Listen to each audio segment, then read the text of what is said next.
guys, welcome to part 2 of the 3-part series. Today we're going to be talking about nutrition, so everything that you need to know on a really basic level about what nutrition is going to get you the results that you want. The whole eat more to lose more thing exists and what that actually means and how to follow it, and then also getting into a little bit of why water is so important.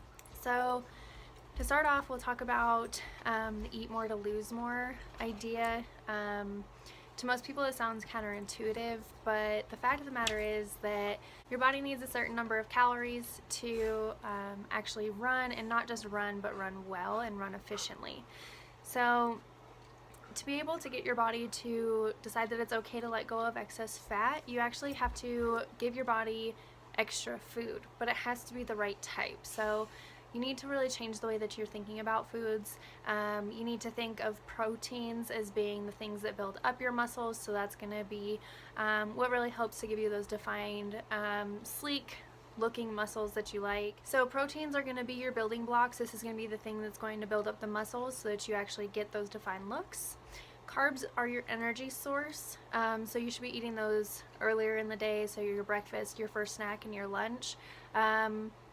I don't like to have too many carbs in my second snack before dinner, but some people do. It just, I guess, kind of depends on how late you eat dinner, how early you eat that snack, those kind of things. So again, proteins, building blocks, carbs are energy, and then your body actually does need fats. Fats are going to help to keep everything metabolizing really well. They are essential in a couple of different processes. Your brain uses fats for fuel, so you do need to actually keep those in your diet as well.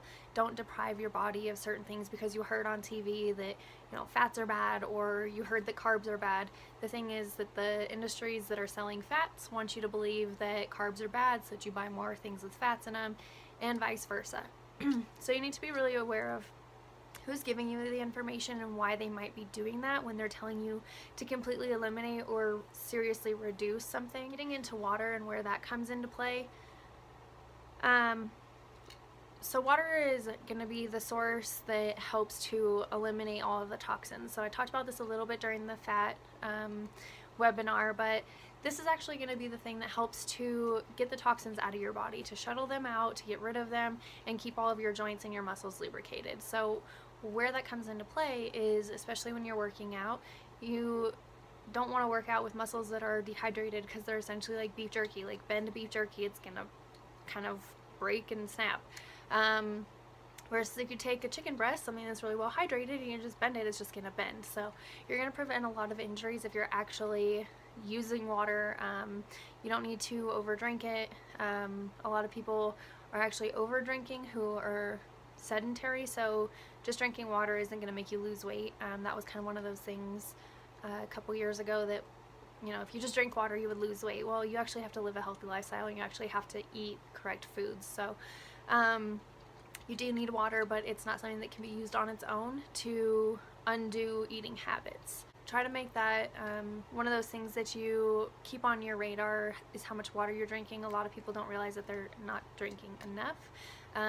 And that comes into play because water is a natural suppressant, but a lot of times your body's actually telling you you're thirsty instead of being hungry. So when you're standing in front of the fridge for the 10th time in the last 20 minutes and you can't figure out what you want, try to drink a glass of water. So 8 to 12 ounces of water, and then just kind of sit and occupy yourself. Try to figure out a different way instead of just eating all the time. That is one of the big problems that I have with people, is that they're dehydrated and then they're just overeating because their body's trying to tell them that it needs something. You have to take something in, but bodies don't really speak the same language between your brain and your stomach. Everything kind of gets a little jumbled. So a lot of times when your body's asking for water, it accidentally tells your brain that it's hungry. So be aware of that too. Just try to find some little habit breakers. So if you are just kind of eating out of boredom, try to take some water in. Try to do 8 to 12 ounces of water, because that's going to help you actually decide whether or not you're really hungry.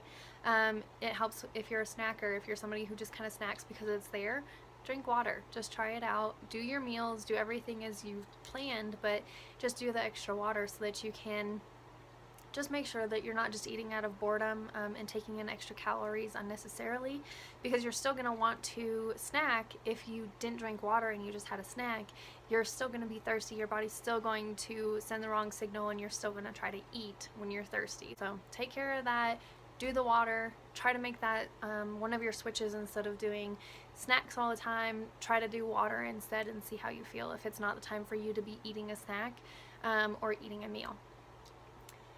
So kind of jumping back into the eat more to lose more, this also applies with the water. So I know that when I was talking about eat more to lose more, it's convincing your body that you have enough, that you're not going to starve, that you're able to continue on, and that tomorrow you're not going to be deprived of food as well.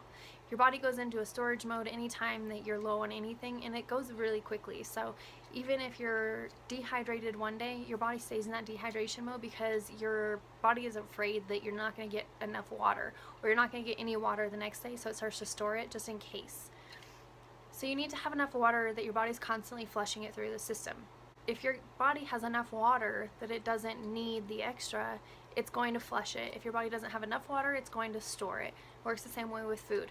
If you're not getting in enough fats, your body's going to store fats because it doesn't know the next time that you're going to get enough, and it starts to think that you won't get any, from thereafter. It's starting to think that there's a shortage. So to save yourself, your body's going to actually start storing fats just because it believes that there's nothing that's going to be coming in. Same thing with carbs and proteins. So you need to make sure that you have enough in your storage, that there's enough to give away. That's essentially what you're telling your body, is that it doesn't need to store things because you've got plenty. You've got enough to kind of give some away and get rid of it. So your body's going to use what it needs, and it's going to kind of be at that point forever, and it's just going to start to run off the rest. So that works with your food and your water. That's where the eat more to lose more really comes in, because if you're eating enough, and again, this is the healthy foods, so if you're overeating a whole bunch of really bad foods, going back into the fat, this is going to store a lot of toxins. This is going to store a lot of extra fat because your body is just kind of overloaded with things that it doesn't need, and it can't just eliminate everything because it still needs those calories. But if those calories are from bad food, it just kind of stores it as fat. Eating needs to be timed. Make sure that you're giving yourself the chance to decide if you're just thirsty instead of hungry, and make sure that you're not just kind of aimlessly wandering around and snacking. That is the biggest hint that I can give people when it comes to watching their diet, is write everything down that you're going to eat for the day and stick to it. So I use MyFitnessPal and I keep track of that, so I write down everything I'm going to eat for the day. That way I just have to modify if something changes, or I just look at it to see, okay, what's next. That helps me stay accountable. I also have an app on my phone called Plant Nanny. It's for iPhones. I don't know if Android has it, but they might. And it's literally just like a little plant, kind of like those little Tamagotchi things, but instead of taking care of it, what you do is you say I have like a 24-ounce water bottle. I set 24 ounces as my standard, and when I finished that bottle of water, you kind of water the plant with it. So if you're not drinking enough, it'll send you a reminder, and it'll kind of get really pitiful, and it'll tell you that your plant's dying, and it's really sad. So something like that works for me because it was something that was just like a fun reminder to drink water, because I didn't like it for the longest time. You're not going to be perfect every single day, especially when you first start with it. So just every single day make it a point to, I'm going to get better at this, and then check it off. Make yourself a list. Whatever it is that works for you, do that so that you have a good solid base that you're working towards.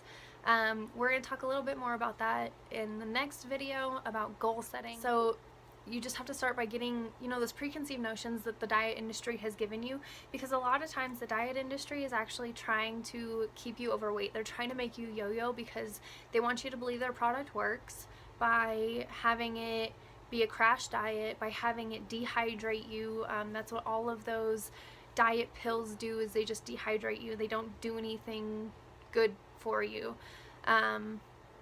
So anything that the diet industry has told you, you need to just get it out of your head, because carbs aren't bad, fat's not bad. crash diets are never going to be good for you. They're just trying to make you yo-yo because you're going to hold on to that belief that, oh, no, it's my fault I gained the weight back because I went off of the diet or I stopped taking the diet pill, so I need to start doing that again because that's what got the weight off. But the fact of the matter is, it just dehydrated you and then you gained all of that back because your body was in such a panic mode, and that's what it's designed to do. So I'm going to help out my groups with giving some information, some very basic information about supplements, what you need to be taking, but this all starts with food. You've got to properly feed and hydrate your body, and then you will lose the weight. That's how this works. That's why, all these diets out there are just, they start with the right idea in mind, but ultimately they're just trying to get you to crash down so that you stick with it. So again, I finished my last video this way, and I'm going to finish every video this way. You need to understand that this is something that takes time.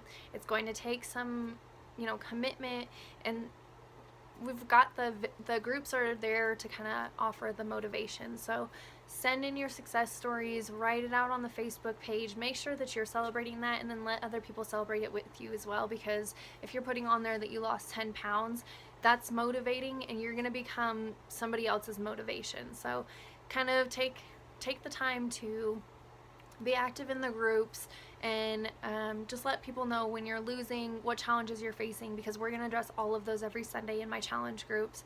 I'm going to also go ahead and post again my website. There's a bullet journal on there that's free through the first of the year, and so that's going to get you everything that you need so that you can start planning what it is that you want to get better at, things that you want to make yourself do a little bit better this new year so that you can get this weight off and keep it off for good. So I'll see you guys again. I'm going to be doing that 5-day mini challenge from Tuesday after Christmas until the 30th and 31st, just depending how it goes. So to get into that, again, the code is New Year's, and that's all lowercase, all one word. Should be down here at the bottom. So we will see you there. If you have any questions while you're in there, let me know, and we'll kind of work on some of that goal setting in the next video.